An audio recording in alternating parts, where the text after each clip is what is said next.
everybody, my name is Alisha. In this video, I'm going to talk about 4 different tenses in English and how we use them to write stories. This video is going to focus on past tenses in English. We're going to look at how we use simple present tense, simple past tense, present perfect tense, and past perfect tense. Let's get started. Okay, let's get into our first grammar point for this lesson. The first grammar point I want to talk about is simple present tense. We use simple present tense for facts, for things that are always true. These can be personal facts like she speaks Spanish or I go to the office every week, these kinds of regular scheduled things. And they can also be general facts about the world, like the sky is blue. So we use this for general facts, and we also use this grammar point for timetables and for schedules. So for example, the bus leaves at 2 or my flight leaves at 3. We use simple present tense to express this.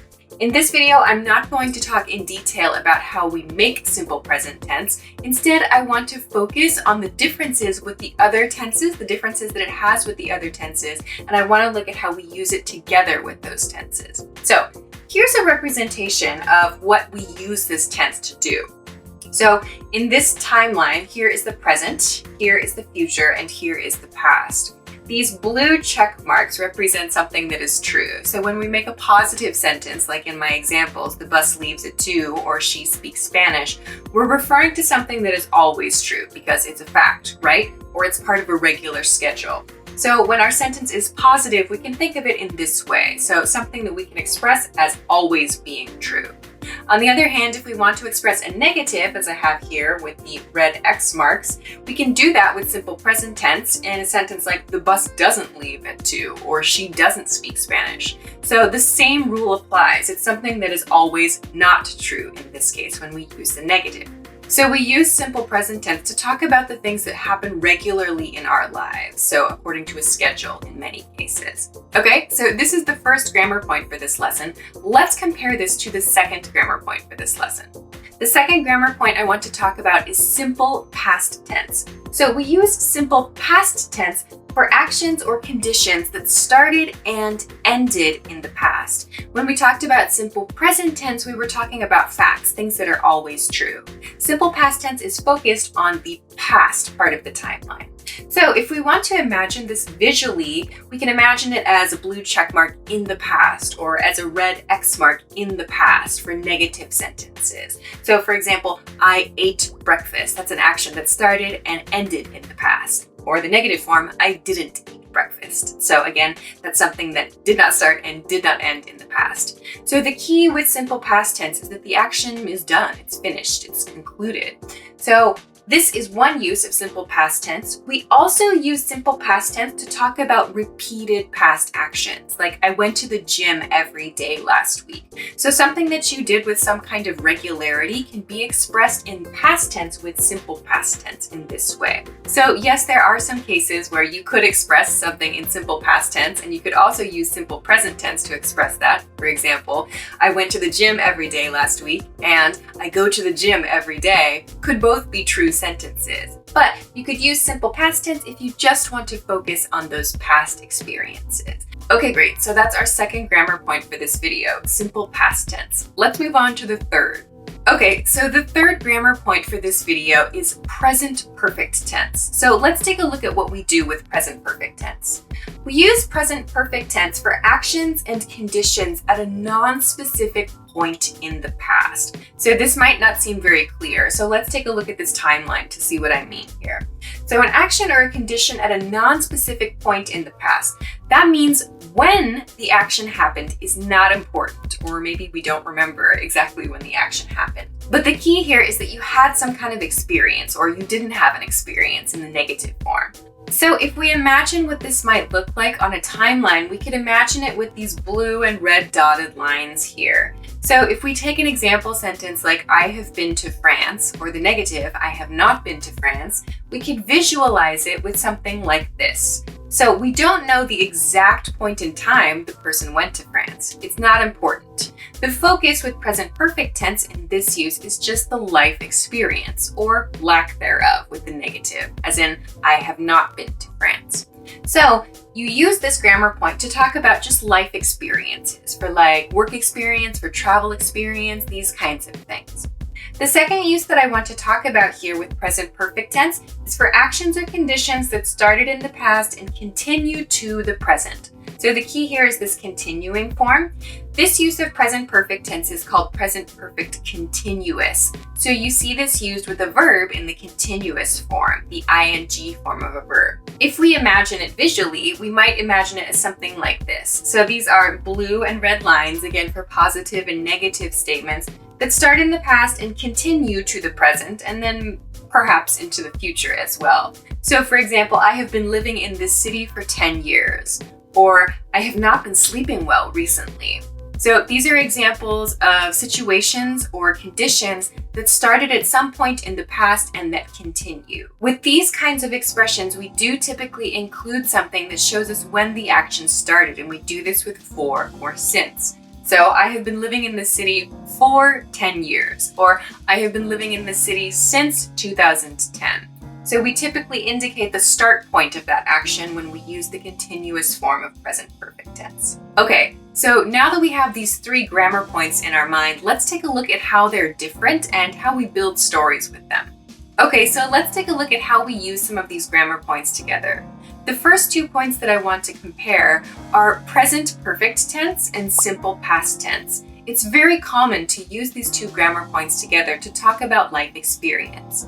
For example, if you want to talk about your travel experiences, you could start with a sentence like, I have been to France, in present perfect tense. Then you can follow up with some specific information using simple past tense. I have been to France, I went when I was 10 years old.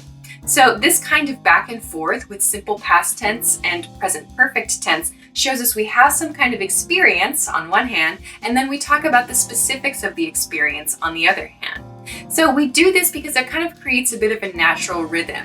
While it's true that we could just use simple past tense to express everything as a series of facts, this makes our story feel quite boring. If we just give a report of the things that we did one after another, the story sounds quite choppy and it's not so interesting. If you say, I have been to France, it kind of gives the other person the opportunity to ask questions about it if you're sending a text message, for example. For example, if you tell your story with just a series of facts, it sounds kind of boring. I went to France when I was 10. I went to Paris. I saw lots of views and had a great time. I went with my family. These kinds of sentences give us all of the information, but they sound quite choppy. So using a mix of different grammar points is going to make it sound a lot more natural.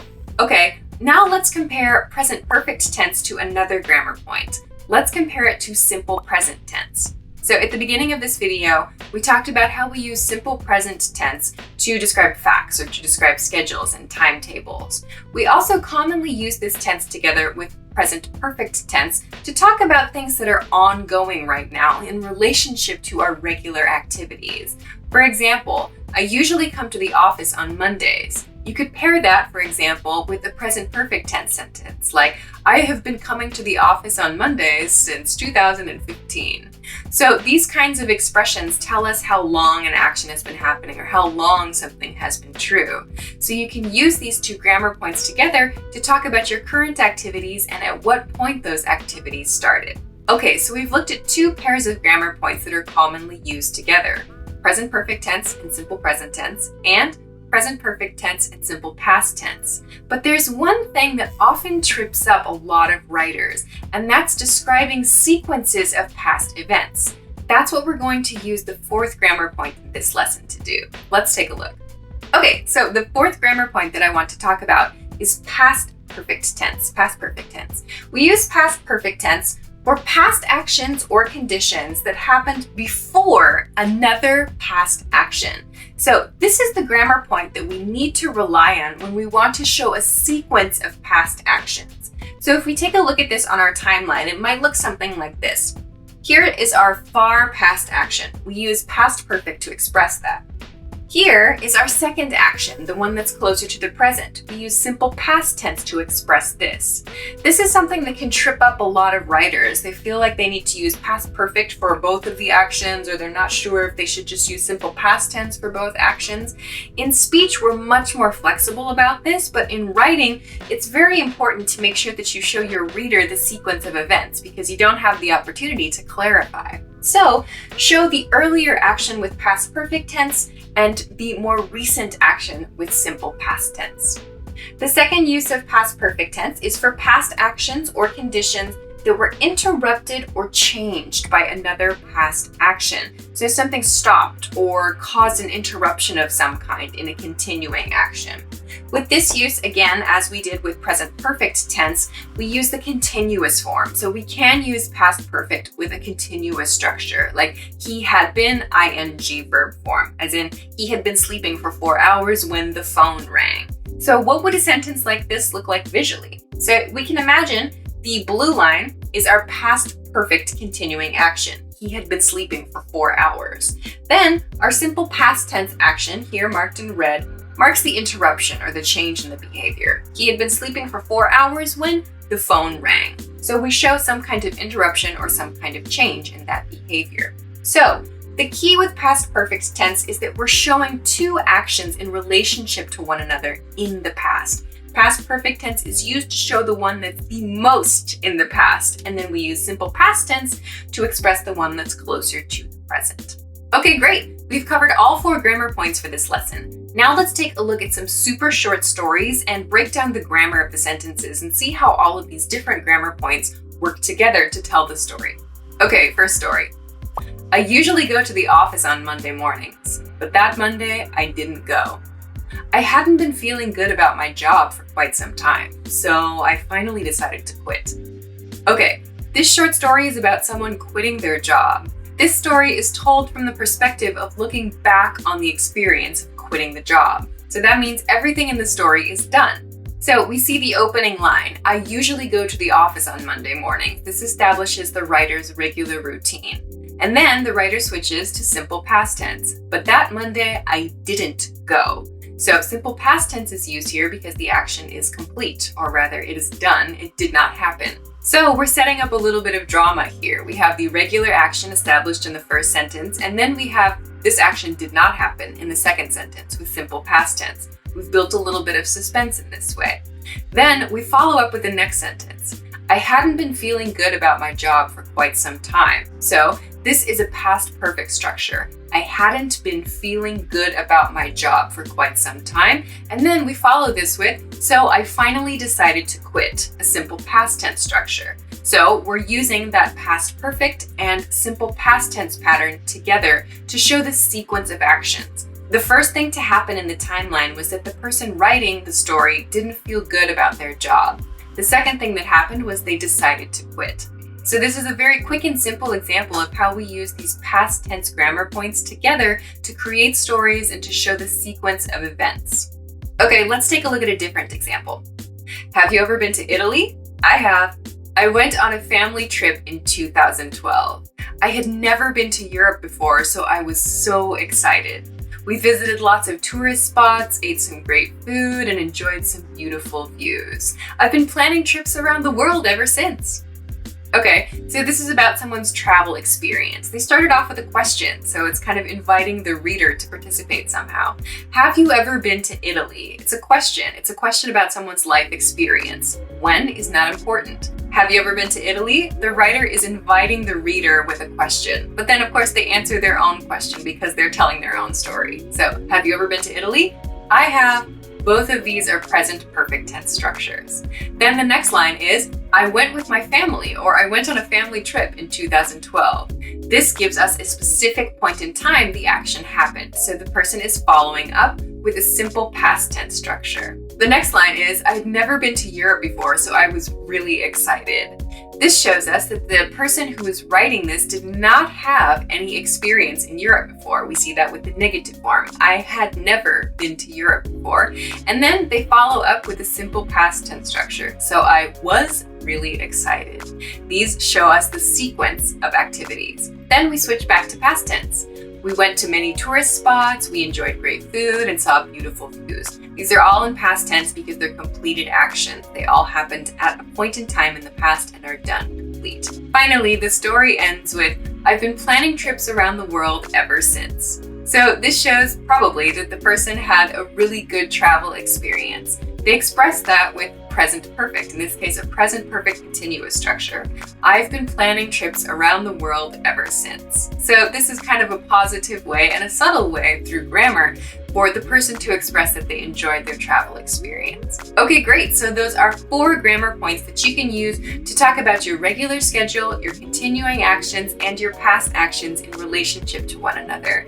I hope this helps you to tell more effective stories about your life and about the things that you experience. Of course, if you have any questions or comments, or if you want to practice making some example sentences with this grammar or some example paragraphs, please feel free to do so in the comment section of this video. If this video helped you, you can help me by hitting the like button and sharing this video with all of your friends who misuse these grammar points. Also, make sure to subscribe to this channel if you haven't already for more writing, punctuation, and spelling tips. Thanks very much for watching this video, and I will see you again next time. Bye!